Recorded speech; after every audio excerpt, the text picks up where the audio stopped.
Study पर। इस channel पर अभी हम पढ़ रहे हैं साइकोलॉजी। जो भी टीचिंग एग्जाम से रिलेटेड क्वेश्चंस बनते हैं साइकोलॉजी में से, हम वो सभी पढ़ेंगे। पहले हम इसकी थ्योरी पढ़ेंगे और बाद में हम प्रैक्टिस के लिए क्वेश्चंस भी करेंगे। लास्ट वीडियो में आपने देखा कि हमने पढ़ा था मनोविज्ञान का अर्थ में मनोविज्ञान की प्रमुख परिभाषाएं, कि कौन से मनोवैज्ञानिक ने मनोविज्ञान की क्या क्या परिभाषाएं दी है। आज हम पढ़ने वाले हैं मनोविज्ञान का क्रमबद्ध विकास।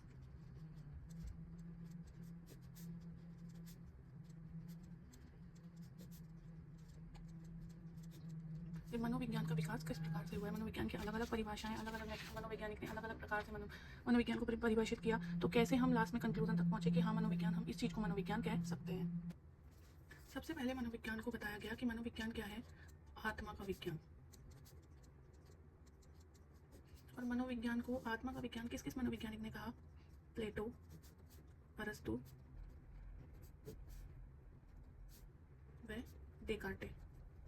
इन्होंने मनोविज्ञान को क्या बताया कि मनोविज्ञान क्या होता है, आत्मा का विज्ञान होता है। लेकिन बाद में क्या हुआ, मतलब दार्शनिक आत्मा की स्पष्ट व्याख्या, उसके स्वरूप, उसके रंग रूप आकार और उसकी स्थिति, इन सब के बारे में अध्ययन सही से हो नहीं पाया। स्पष्ट तरीके से कोई भी बता नहीं पाया कि आत्मा होती क्या है, क्योंकि ना तो किसी ने आत्मा देखी।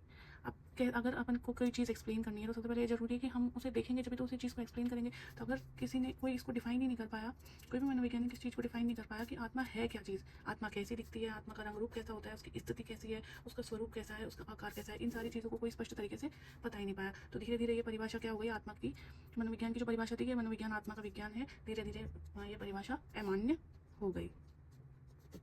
बाद में मनोविज्ञान की दूसरी परिभाषा आई, आत्मा के विज्ञान वाली मनोविज्ञान की परिभाषा दी थी 16वीं शताब्दी में। 16वीं शताब्दी में सबसे पहले मनोविज्ञान को क्या बताया गया था, आत्मा का विज्ञान। और अब 17वीं शताब्दी में अगर हम जाते हैं तो मनोविज्ञान को बताया था मन और मस्तिष्क का विज्ञान।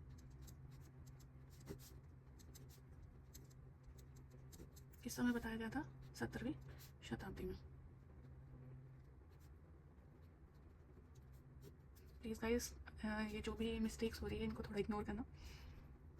17वीं शताब्दी में मनोविज्ञान को मन और मस्तिष्क का विज्ञान किस किसने बताया था, पाम्पोनोजी,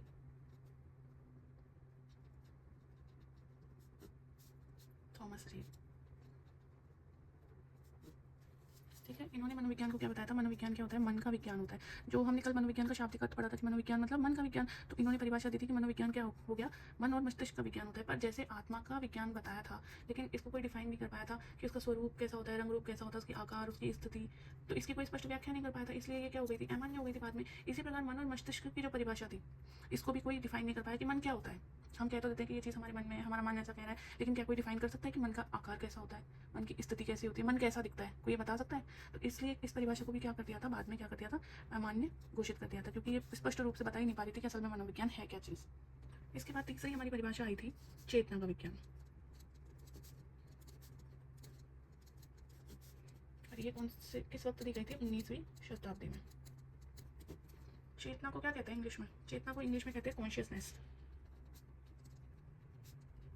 तो इसे हम चेतना के विज्ञान के हिसाब से हम इसे क्या कह सकते हैं, साइंस ऑफ कॉन्शियसनेस। और ये चेतना के विज्ञान वाली परिभाषा किसने दी थी, वाइव्स,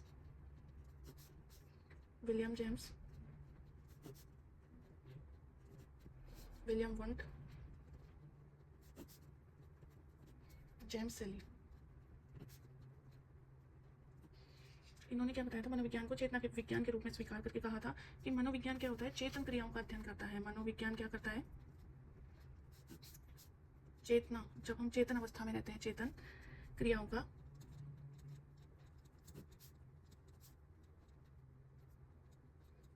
अध्ययन करता है।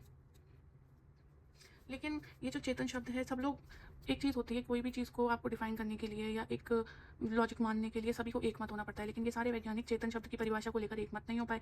इन्होंने अलग परिभाषा दी कि चेतना क्या होती है, चेतन मन क्या होता है, विलियम जेम्स ने अलग दी, विलियम वुंट ने अलग दी, जेम्स सेलिन अलग दी। अब अलग अलग परिभाषाओं को तो स्वीकार नहीं किया जा सकता, इसलिए परिणाम स्वरूप यह परिभाषा भी क्या हो गई, अमान्य हो गई। ये चेतना का विकास वाली परिभाषा भी क्या हो गई, अमान्य। लेकिन सन 1905 में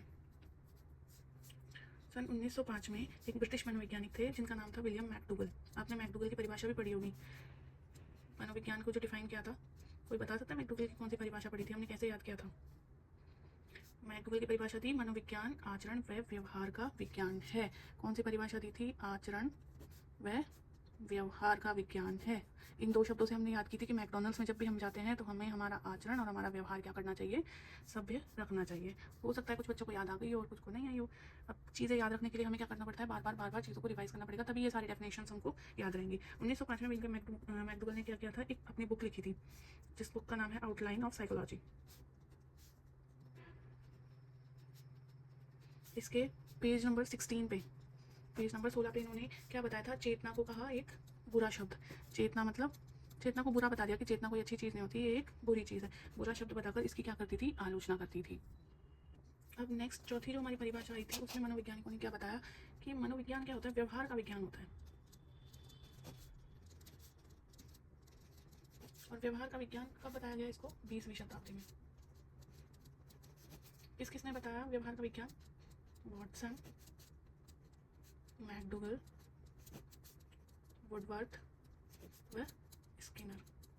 ठीक है, इन्होंने मनोविज्ञान को क्या बताया कि मनोविज्ञान क्या होता है, वो व्यवहार का विज्ञान होता है, जिसे क्या कहा जाता है, साइंस ऑफ बिहेवियर।